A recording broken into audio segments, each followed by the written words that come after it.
தொகுப்பாளினி Kavitha madam ரொம்ப அழகாக தெளிவாக பேரரசு மாதிரி இல்லாமல் தமிழ் பேசக்கூடியவர்.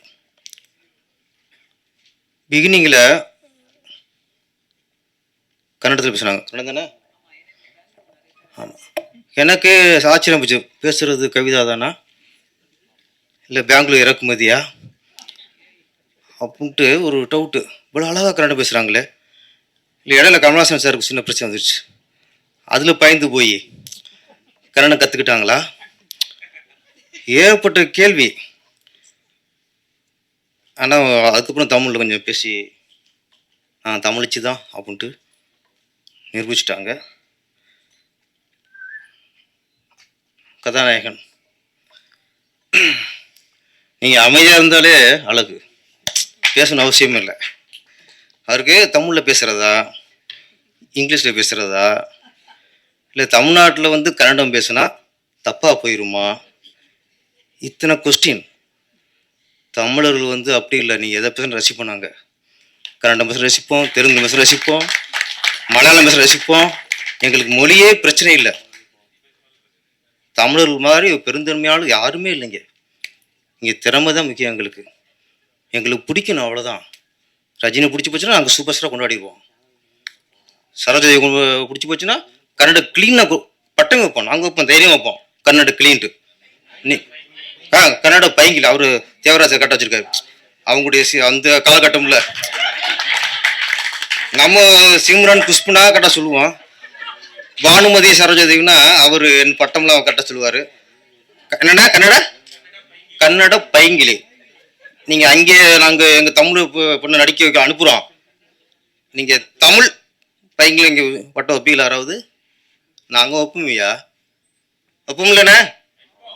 ஆமாம், கன்னட கட்டளை நாங்கள் நல்லா வைப்போம்.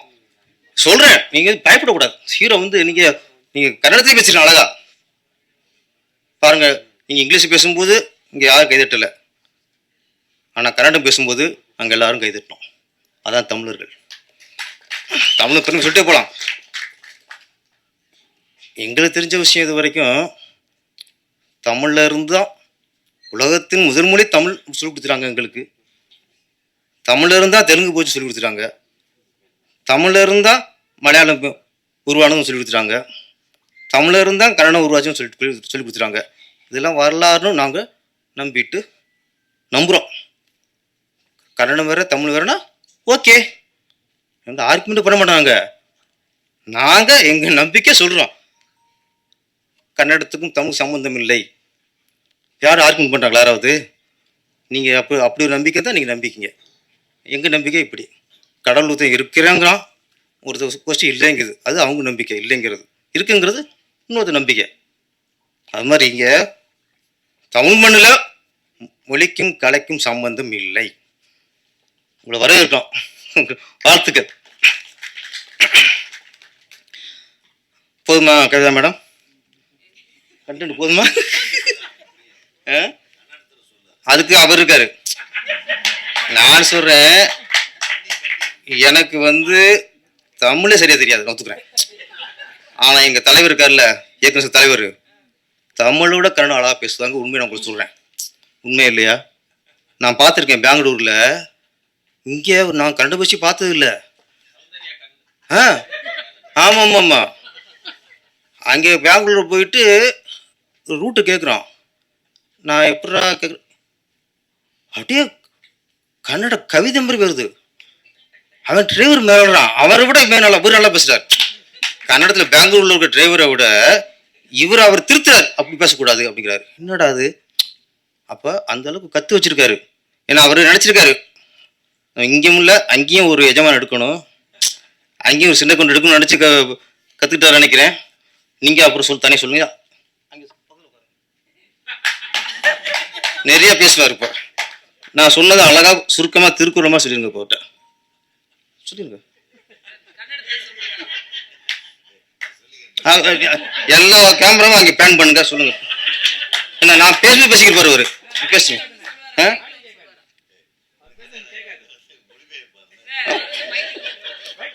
நீ ஓகே புரியுமா? சரி. இல்லை கன்னடக்காரங்க தமிழ் நம்ம பேசினா புரியும், நம்ம பேசினா அவங்களுக்கு புரியாது, அது வேறு விஷயம். நம்ம எல்லா மொழியும் புரியும் அவங்களுக்கு, தெலுங்கு புரியும், மலையாளம் புரியும், கன்னடா புரியும், எல்லாம் புரியும். நம்ம பேசினா அவங்களுக்கு புரியாது, அதான் மேட்ரு. இந்த இந்த படத்தை கதைக்கு வருவோம். கைமேரா அப்புறம் இல்லை 4 பொண்ணு 3 பொண்ணு வரிசையாக உட்கார வச்சுட்டிய. அந்த பக்கம் நான் உட்காந்துட்டேன், என் மூஞ்சி பார்த்தாரு, இப்படி பேச்சு வரும். அவ்வளோ கைமேரா. இயக்குனர் ஏற்கனவே 2 படம் பண்ணவர். படம் மேக்கிங் விஷுவல் எல்லாம் பார்க்கும்போது ஒரு திறமையான இயக்குனர் பண்ண படம்னு தெரிஞ்சிச்சு எங்களுக்கு. ஏன்னா ஒரு த்ரில்லர் கொண்டு வருங்கிறது பெரிய விஷயம். அது ஏதோ கதை ஒன்று இருக்கு அப்படின்னு யோசிக்க வைக்குது, குழப்பத்தையும் உண்டாக்குச்சு. ஆனால் ஒன்று சொல்லி பேசிட்டாங்க, மனிதர்களோட அணுக்களோடு மிருகத்தோட அணுக்களை சேர்த்துட்டா மனிதன் எப்படி மிருகமாகிறான். இங்கே மனுஷங்க இருக்காங்க, இங்கே மனுஷங்க இருக்காங்க, 100ல் 90 பேர் மிருகமாத்தான் இருக்கும். அப்ப ஏற்கனவே மிருகமாத்தான் இருக்கும், இதுல வேற நீ மிருகத்தோட அணுக்களை சேர்த்தீங்கன்னா என்னது ஆகும், நாடு இப்படி உருப்படும். ஏற்கனவே சாத்தான்குளத்தில் பார்த்துட்டோம், அங்கேயோ லாக்அப் மட்டும் நடந்துச்சு, அங்கே ஏற்றிருப்பாங்க போல இருக்கு. அடிச்சு கொண்டாங்கல்ல, அவங்க உடம்புல மிருகத்தோட ஏற்றிருப்பாங்க போல இருக்கு. இப்போ திருப்போணம் கொன்னே விட்டாங்க, அடிச்சே கொண்டு விட்டாங்க. நகை திருநானா திருடலையா, அந்த பொண்ணு கொடுத்தது பொய் புகாரா இல்லை உண்மையா, அதெல்லாம் அடுத்த விஷயம், அதெல்லாம் வந்து விசாரணையில் வரும். என்னதான் இருக்கட்டுங்க, அடிச்ச கொண்டிருக்காங்கல்ல, அது மனுஷனா இருக்க முடியும்? எப்படி மனுஷனா இருக்க முடியாம? அது மிருகங்கள், அந்த மிருகத்தில் போய் எப்படி மிருக அணுக்களை சேர்க்க முடியுமா? முடியாது. அது மாதிரி இந்த நிறைய பாலியல் பலாத்காரம் பண்ணுறாங்க, கல்லூரிலேயே பண்ணுறாங்க. அவங்க மனுஷங்களா? அவங்க மிருகங்கள். ஏன்னா நாட்டில் பார்த்தா நிறைய மிருகத்தன்மை அதிகமாக மனுஷன்ட்டு இருக்கு, மனிதத்தன்மை ரொம்ப கம்மியாக இருக்கு. இந்த கதைப்படி இவங்க சொல்கிறாங்க மனுஷனுக்குள்ள போய் மிருகத்தை பண்ணுறாங்கட்டு. ஆனால் சரி, மிருகம் உடம்பு இருக்குல்ல, மிருக உடம்புக்குள்ள இந்த மனுஷனோட அணுக்களை சேர்த்தா ஓரளவு மனுஷத்தன்மை வரலாம், நல்ல மனுஷனோட அணுக்களை. ஆனால் மனுஷனோட இதுக்குள்ள நீங்கள் சேர்த்தீங்கன்னா இன்னும் மிருகமாகும். நாட்டு நடப்பு அப்படிதான் இருக்கு. அப்புறம் இந்த படம் பார்க்கும்போது யாரோ குறிப்பிட்டாங்க, பெண்கள் ஆணுக்கு நிகரா, சார் சொன்னீங்க, ஆணுக்கு நிகரான்ட்டு தண்ணி அடிக்கிறது இல்லை, தம் அடிக்கிறது இல்லை, கஞ்சா அடிக்கிறது இல்லை, இதில் தான் ஆணுக்கு நிகராக போட்டி போடுறாங்கன்ட்டு. ஒரு விஷயத்தை நம்ம இங்கே இன்னைக்கு நிறைய இடத்துல போதை கலாச்சாரம் அதிகமாகிடுச்சு, தண்ணி அடிக்கிறது அதிகமாகிடுச்சு, கஞ்சா வியாபாரம் அதிகமாகிடுச்சு, கஞ்சா குடிக்கிறது அதிகமாகிடுச்சு. இங்கே சினிமாக்காரங்க கொஞ்சம் உஷாராக இருக்கணும், இங்கே கொஞ்சம் பொறுப்பாகவும் இருக்கணும், உஷாராகவும் இருக்கணும். ஏன்னா நாட்டில் எத்தனையோ பேர் தண்ணி அடிச்சுட்டு தெருவில் எடுக்கிறான், தண்ணி அடிச்சுட்டு கூத்து அடிக்கிறான், தண்ணி அடிச்சு அவ்வளோ அநியாயம் பண்ணிக்கிட்டு இருக்கான், அது செய்தியாக தான் போயிடும். ஆனால் சினிமாக்காரங்க யாராவது எங்கேயாவது தண்ணி அடிச்சுட்டு அந்த ஸ்டில் கிடைச்சா போதும், அதுதான் எனக்கு தேசிய பிரச்சனை. அது தேசிய பிரச்சனை. உலகத்தில் யாருமே தண்ணி அடிக்காத மாதிரியும், சினிமாக்காரன் மட்டும்தான் தண்ணி அடிச்ச மாதிரியும் அவ்வளோ ஃபோக்கஸ் ஆயிரும். நடிகர் ஸ்ரீகாந்த் போதை பழக்கத்துக்குள்ள இருந்திருக்காரு, ஓகே, அதெல்லாம் அது தவறு தான், அது தவறு. கைது பண்ணது சரி, விசாரித்தது சரி. ஒரே ஒரு கேள்விதான், ஒரு பல்கலைக்கழகத்தில் ஒரு பொண்ணை ஒருத்தர் கற்பழிச்சார்ல, அவர் பேசுறதுக்கா யாரும் இருக்குமா? இந்த அளவுக்கு படம் பிடிச்சி அவளை ஃபோக்கஸ் பண்ணாங்களா? இல்லை. இந்த திருப்போணத்தில் ஒரு அடிச்சே கொண்டாங்கல்ல, 5 போலீஸார் கைது பண்ணாங்கல்ல, அவங்க ஃபோட்டோ இருக்கா, மூஞ்சி அவங்க அவங்க ஞாபகம் இருக்கா? அவங்க வீடியோ யாராவது காட்டினாங்களா? ஒரு அடிச்ச கொண்டிருக்கா சார். ஏதோ எங்கேயோ எடுத்த ஃபோட்டோ தான் நம்மளுக்கு ஃபேஸ்புக்கில் போடுறாங்களே தவிர, இது ஒரு பேப்பரில் எதுலையோ தனித்தனியாக ஃபோட்டோ போட்டு அவங்க அரெஸ்ட் பண்ண வீடியோ போட்டு அவங்க அரெஸ்ட் பண்ணி ஜெயிலில் தள்ளினாங்களா, அந்த வீடியோ போட்டு காட்டினாங்களா? காட்ட மாட்டாங்க. ஆனால் ஒரு நடிகர் ஒரு போதை பழக்கத்துக்கு போதையில் இருந்திருக்காருன்னு ஒரு காரணத்துக்காக ஒரு தீவிரவாதி மாதிரி, ஒரு பயங்கரவாதி மாதிரி அவங்களுக்குள்ள அரெஸ்ட் பண்ணதில்ல. ஜீப்பில் ஏற்றுனதுலேருந்து, காரில் கொண்டு போகிறதுலேருந்து, அவ்வளவு நாட்டில் குண்டு வச்சு ஒரு 200-3000 பேரை கொன்னது மாதிரி ஒரு அவ்வளோ பில்டப். போதை பழக்கம் வேற எங்கேயுமே இல்லை. போதை வித்தான் பாருங்க 2000 கோடிக்கு, அவன் கூட சரியா சில்லு நம்மளுக்கு வந்ததில்லை இது வரைக்கும். வித்தவன் கூட சில்லு கூட வந்ததில்லை. நான் சினிமாக்காரர்கள்லாம் நமக்கு நான் சொல்கிறேன், அதுக்கு நான் நியாயப்படுத்தலை. கொஞ்சம் உஷாராக இருக்கணும், நம்ம கொஞ்சம் உதாரணமாக இருக்கணும். நம்ம இந்த மாதிரி தப்புல மாட்டினா நம்மளை தேச துரோகி மாதிரி காட்டிடுவாங்க, இந்த உலகம் காட்டிடும் சினிமாக்காரனை மட்டும். ஆனால் தேச துரோகம் பண்ணாலும் அப்படி காட்டாது. இந்த சின்ன சின்ன தவறு பண்ணவங்களை தேச துரோகம் பண்ண அளவுக்கு நம்மளை காட்டிடும். அதனால் சினிமாக்காரில் கொஞ்சம் நம்ம கொஞ்சம் கவனமாகவும் இருக்கணும். இதில் காட்டுது படம் தான். இதில் பெண்கள் வந்து தண்ணி அடிக்கிறாங்க, தம் அடிக்கிறாங்க. இது கதாபாத்திரம் பார்த்துட்டு மறந்துடணும். இதே இது ஒரு நடிகை வந்து எங்கேயாவது பப்ளிக் தம் அடிச்சு ஒரு சில் கிடைக்கிட்ட முடிச்சு அவ்வளோதான், ஒரு மாதத்துக்கு வச்சு செஞ்சுடுவோம். அது மாதிரி இந்த இந்த கைமாறாங்கிறது சயின்டிஸ்டாக சொல்கிறீங்க, நிறைய அந்த சமூக வலைதளங்களையும் இந்த மாதிரி மிருகங்கள் இருக்காங்கன்னு சொல்ல வரேன். மிருகங்கள் இருக்காங்க, வன்மம் கக்குறது. ஒரு படத்தை பார்க்காமலே எப்படி இருக்குன்னு தெரியாமலே அதை ஓச்சிடுறது.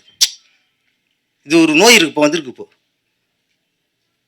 ரோல் பண்ணுறது, இவங்களுக்கு பிடிக்கலன்னா மக்களுக்கு பிடிக்கணும்னு நினச்சி வச்சிருது. இவங்களுக்கு பிடிக்கல வச்சுங்களேன், மக்களுக்கே பிடிக்கூடாங்கிற அளவுக்கு ரோல் பண்ணுறது.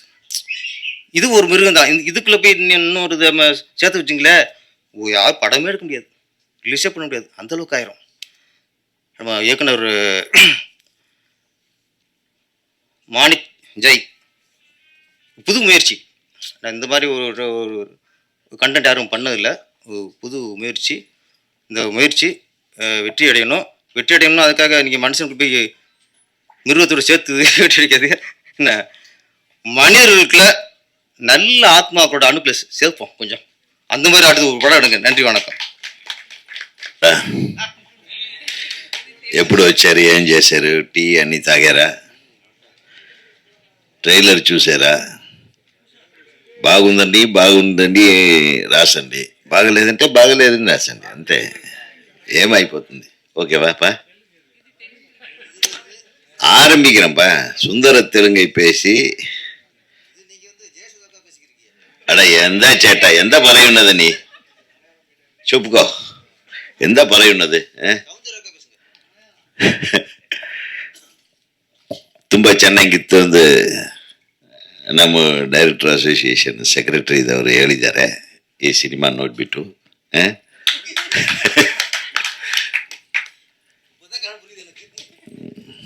அதாவது மொழி ஒரு பிரச்சனையே இல்லை. எனக்கு தெரிய நான் வந்து ஜெமினி ஸ்டுடியோவில் வேலை செஞ்சிட்டு இருந்தேன் கொஞ்ச நாள். அந்த ஜெமினி ஸ்டுடியோவில் வேலை செஞ்சிட்டு இருக்கும்போது ஒரு நிகழ்வு, கன்னட இண்டஸ்ட்ரி 50வது ஆண்டு விழா, கன்னட சினிமாவோட 50th இயர் செலிப்ரேஷன். அதுக்கு ஜெமினியிலிருந்து யாராச்சும் ரெப்ரசன்டேட்டிவ்ஸ் போகணும்னு என்னையும் என்னுடைய நண்பர் இயக்குனர் ராஜா ரவி அவர்களையும் அனுப்பி வச்சாங்க ஜெமினியிலேருந்து. நம்ம வந்து ஒரு நல்ல ஒரு இம்பார்ட்டன்ட் சீட்டு கொடுத்தாங்க. அப்போல்லாம் நான் டைரக்டர் ஆகலை.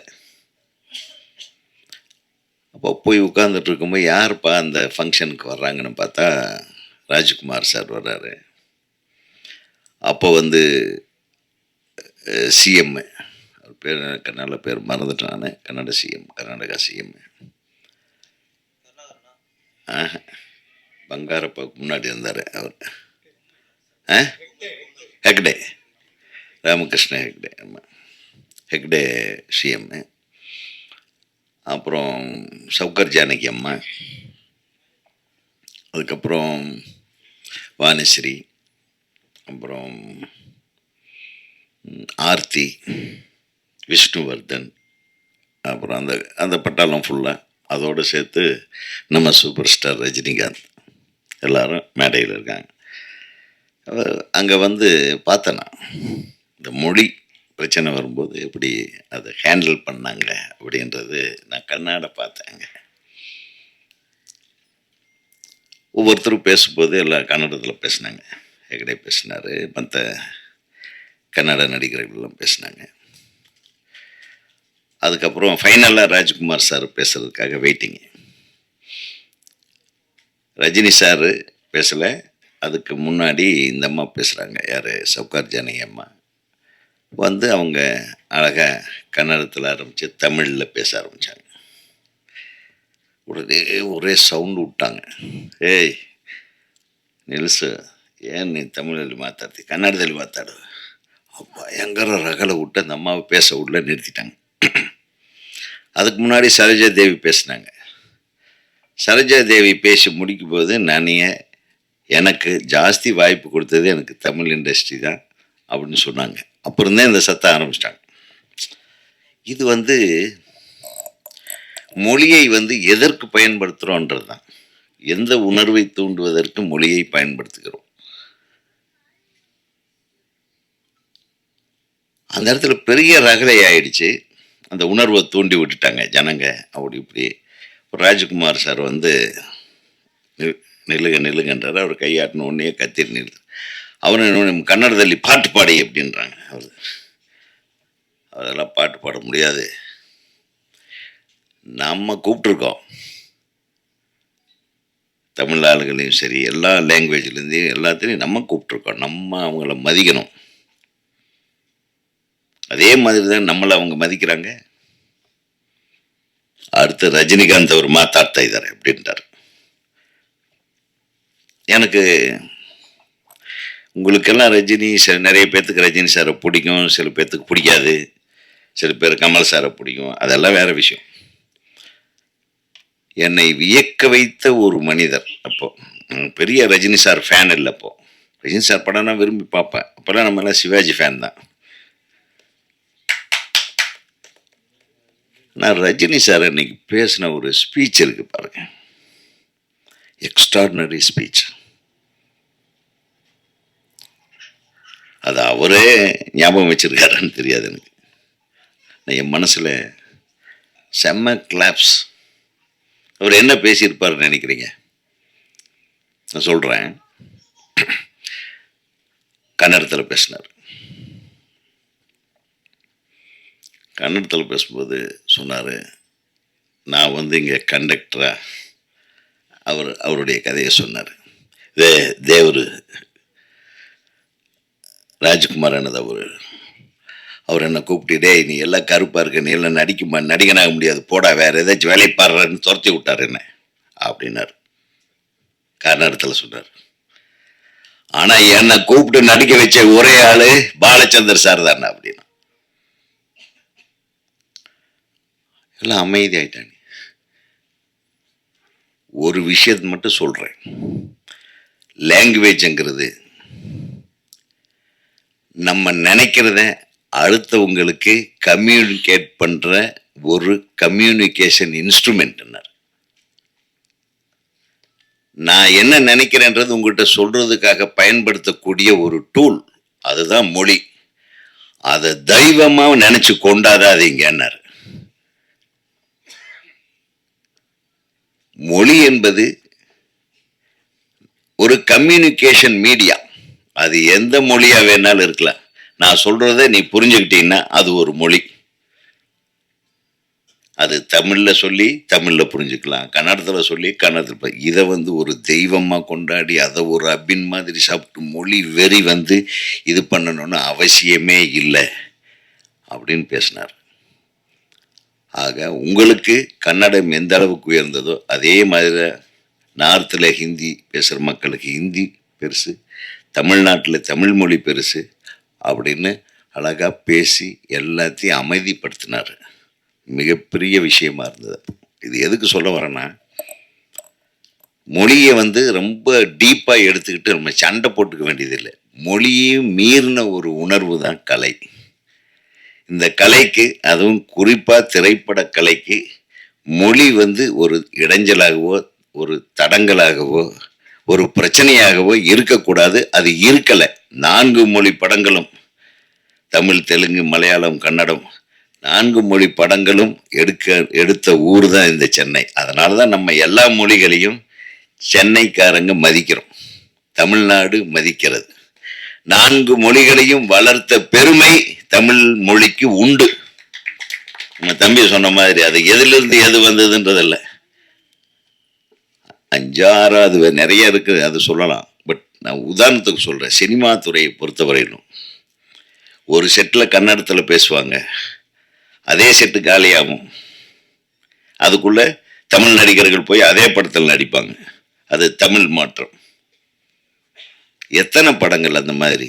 ஒவ்வொரு செட்டு இங்கே ராமராவ், அங்கே எம்ஜிஆர், இந்த பக்கம் சிவாஜி சார், இந்த பக்கம் ராஜகுமார், அந்த பக்கம் விஷ்ணுவர்தன், எல்லாரும் ஒன்னா கூடி கும்மி அடிச்சு எவ்வளவு அழகா இருந்ததுயா நம்ம சினிமா. இன்னைக்கு நம்ம பார்க்குறோம் எல்லாமே வந்து சினிமாவே வந்து எங்கே ஒரு கேரவனுக்குள்ளே போய் ஒழிஞ்சிருச்சு. ஒரு கேரவனோட முடிஞ்சு போகுது ஒரு ஒரு ஒரு கலைஞனுடைய வாழ்க்கை. அப்படின்னா எவ்வளவு கேவலமாக இருக்கு பாருங்க. முதல்ல அதிலிருந்து மீட்டெடுப்போம். கேரவனுக்குள்ளிருந்து இந்த சினிமா மீட்டெடுத்தாவே நமக்கு பெரிய சக்சஸ் வந்துடும்.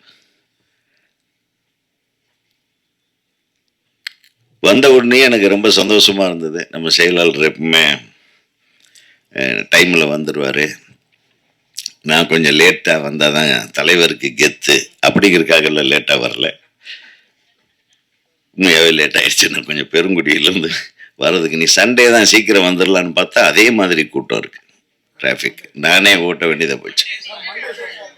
இன்னைக்கு மண்டே, சண்டேவா மண்டே பயங்கர க்ரௌடு. என்னால் வரவே முடியல. நான் வழக்கமாக இது 6 மணின்னு நினச்சிட்டேன் வேற. அதுக்கப்புறம் 3:30 என்னாங்க. அப்புறம் சரி வந்த உடனேயே மன்னிப்பு கேட்கணும் அப்படின்னு தோணுச்சு. ஏன்னா ஒரு மிகச்சிறந்த கைமெரா அப்படின்ற ஒரு ட்ரெய்லர் ஆடியோ லான்ச்சு தம்பி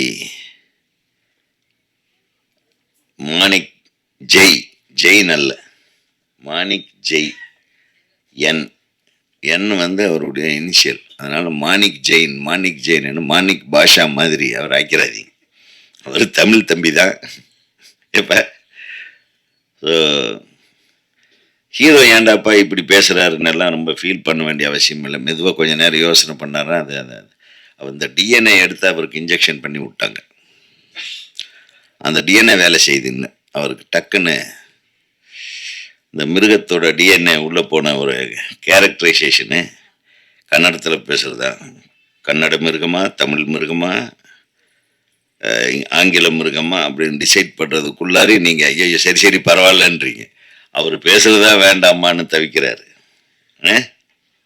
ಏನು ಹೇಳಿ ಏನಾಯ್ತು ನಿಮಗೆ? ಏನಿಲ್ಲ, ಚೆನ್ನಾಗಿ ಮಾಡಿದ್ದೀರಾ ಅಂತ ಎಲ್ಲರೂ ಹೇಳ್ತಾ ಇದ್ದಾರೆ. They're all appreciating you, wish you all the best. So இந்த மாதிரி மனித மிருகம் தான் நம்ம பாட்டே இருக்கே. மனிதன் பாதி மிருகம் பாதி. நானேன்னு கமல் சாரே பாட்டார். அவரே மிருகம்னு சொல்லிட்டாரு. அப்புறம் எல்லா மனிதனுக்குள்ளேயும் மிருகம் இருக்கு. அந்த ஒரிஜினல் மிருகத்தை கொண்டாந்து அந்த மனுஷன் நல்லவன் ஆயிடணும். எப்படி நெகட்டிவ் ப்ளஸ் ஆகிடும்ல. நீ அப்படி எடுத்துருந்துருக்கலாம், நீ எப்படி எடுத்திருக்கே தெரியல. ஒரு மனுஷன் ஒரு மிருகத்தோட இது ஒன்று அவன் ரொம்ப நல்ல மனுஷன் ஆயிடுவான். இது நல்லா இருக்குமே கதை.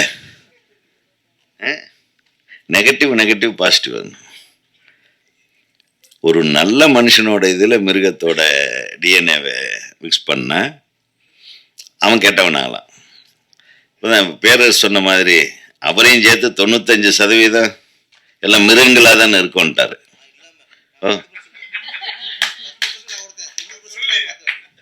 சரி, நான் அதில் எதில் இருக்கேன்? 90 இருக்கிறேன். ஸோ ஆக அந்த டிஎன்ஏ எப்படி வேணாலும் வேலை செய்யும், நல்லாவும் வேலை செய்யும், தப்பாகவும் வேலை செய்யும். ஏன்னா டிஎன்ஏக்குள்ளே போய் டிஎன்ஏவை சேஞ்ச் பண்ணுறதுன்னு, டிஎன்ஏவை வச்சு சேஞ்ச் பண்ணல, டிஎன்ஏவோட கேரக்டரை சேஞ்ச் பண்ணுறது தான் வந்து அந்த டெக்னாலஜிக்கு பேர் வந்து என்ன சொல்லுவாங்க, மரபியல் மாற்றம். மரபியல் மாற்றத்தை மரபணு இல்லை, மரபு அணுவை எடுத்து மரபு அணுவையே மாற்றம் பண்ணது, மரபு அணுவை சேஞ்ச் பண்ணுறது. அப்படி வந்தது தான் இந்த இந்த இந்த இந்த ஹைபிரிட் விதைகள் எல்லாம். அதெல்லாம் நல்ல விஷயத்துக்கு பயன்படுத்துகிறாங்க. இது வந்து இந்த மிருகத்துக்கிட்ட இருந்த இந்த மரபணுவை எடுத்து இதுக்குள்ளே விட்டு ஏதோ பண்ணியிருக்கீங்க.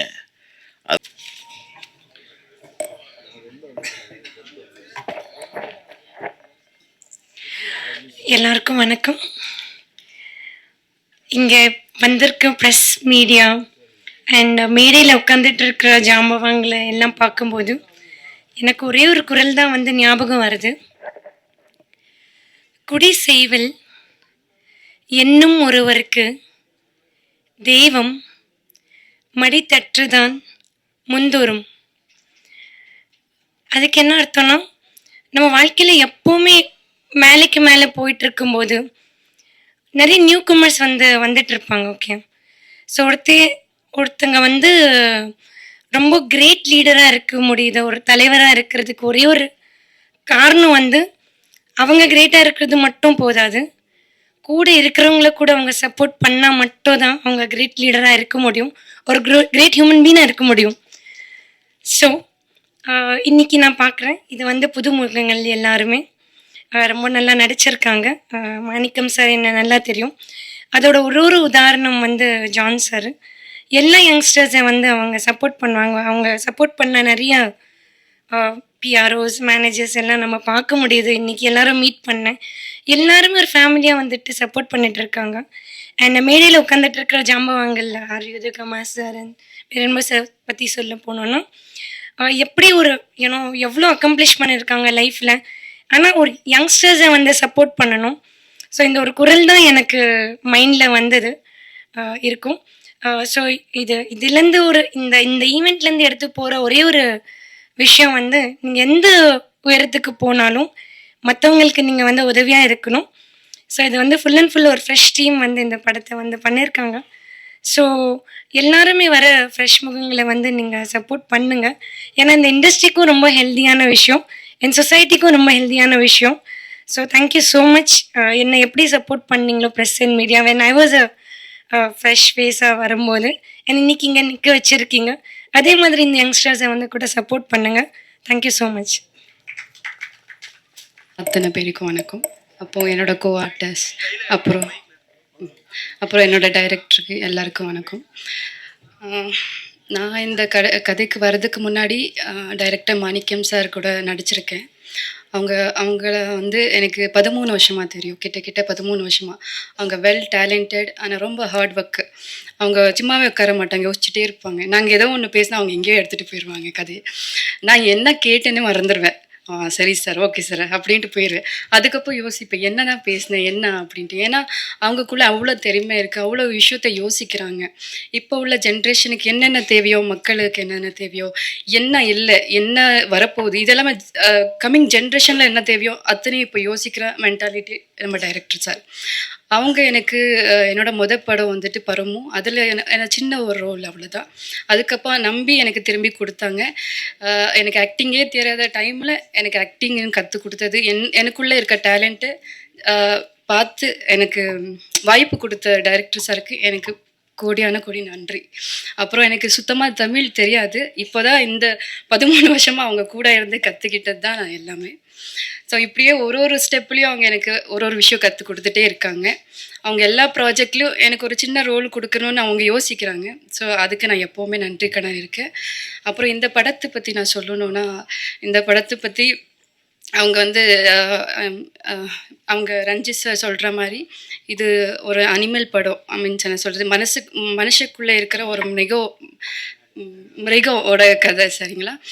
அது என்னன்னா, இப்போ எல்லாருக்குள்ளே ஒரு முன்னாடி பார்த்தா எல்லாரும் நல்லவங்களா தெரிவாங்க. அவங்க உள்ளுக்குள்ளே எவ்வளோ வந்து இது இருக்குன்னு அவங்களுக்கு தெரியும். கொடுமையான ஒரு கேரக்டர் உள்ளுக்குள்ளே இருக்கும். அது அவங்க கிட்ட வெளிப்படையாக சொல்ல மாட்டாங்க.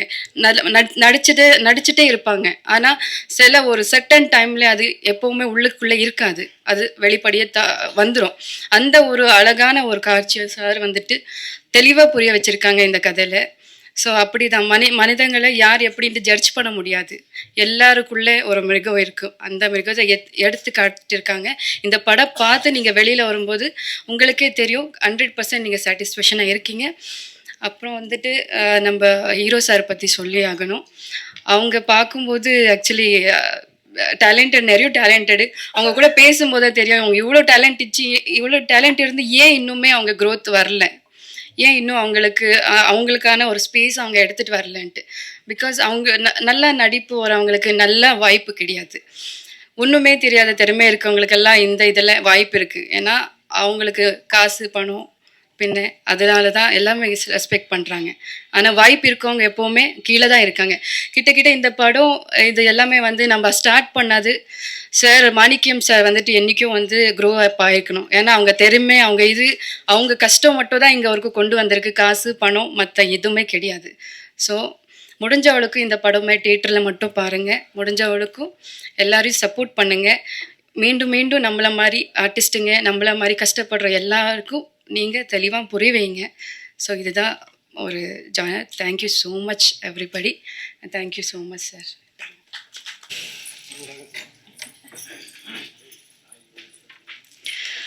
எல்லாருக்கும் வணக்கம். என்னோட தமிழில் ஏதாவது தப்பு இருந்தால் மன்னிச்சுக்கோங்க, அது முதல்ல சொல்லிடுறேன். ட்ரெய்லர் பார்த்ததுக்கப்புறம் ரொம்ப ஹாப்பியாக இருக்குது.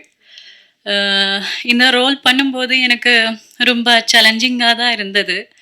ஆனால் இது இவ்வளோ அழகாக வந்திருக்கேன்னா அது டைரக்டர் மாணிக் ஜெய் சார்னால தான். And thank you sir.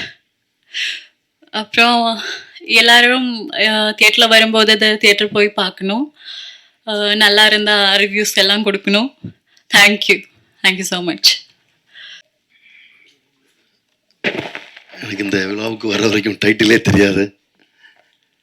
ஹீரோ படத்தில் நடித்து எமோஷ்னலாக அவரால் பேச முடியல. எனக்கு இங்கே என்ன பேசுறேன்னே தெரியல. ஜான் என்னோட படத்தோடைய பிஆர்ஓ. ஜான் பல படங்களுக்கு கூப்பிட்ருக்காரு. ஒவ்வொரு படமுக்கும் வர முடியாது. இந்த படத்துக்கு நீங்கள் கண்டிப்பாக வரணும் அப்படின்னு சொன்னார். இயக்குனர் மாணிக் ஜெயின், தமிழ் சேலம்ங்கிறாரு, ஆனால் பேர் நார்த் இந்தியன் நேம் மாதிரி இருக்கேன். என் படத்தில் நடித்த ஹீரோ ஜெய். ஓ என் இனிஷியல் என்ன? ஓகே, இப்படி தான் பல நேரம் மாட்டிக்கிறான்ட்டு. ஹீரோ, படத்தில் நடிச்சிருக்கக்கூடிய ஹீரோயின்ஸ். தமிழ் சினிமாவில் எப்போவுமே திறமையானவங்களுக்கு எப்போவுமே இடம் உண்டு. அதனால் இங்கே திறமையானவர்களுக்கு இடம் இல்லைன்னு ஃபீல் பண்ண வேண்டாம். கொஞ்சம் தாமதமாகும். அதுக்கு நிறைய பேர் உதாரணம் இருக்காங்க. நடிகர்கள்லேருந்து இயக்குநர்கள்லேருந்து எங்களுடைய சங்கத்துடைய மிக முக்கியமான ஆர் உதயகுமார் சார் ஆகட்டும், பேரரசு சார் ஆகட்டும், அதுக்கு பெரிய உதாரணங்கள். எந்த பின்னணியும் இல்லாமல் இன்றைக்கி மிகப்பெரிய இடத்துல இருக்கிறதுல. ஸோ இந்த படத்துடைய மியூசிக் டைரக்டர், லிரிக் டைரக்டர், இந்த படத்துடைய டிஓபி, எடிட்டர், படத்தில் ஒர்க் பண்ண எல்லோருக்கும் வாழ்த்துக்கள். ஜான், உங்களுக்கு ஜான் எனக்கு ரொம்ப பிடிக்கும். ஜானுக்கும் வாழ்த்துக்கள். நன்றி.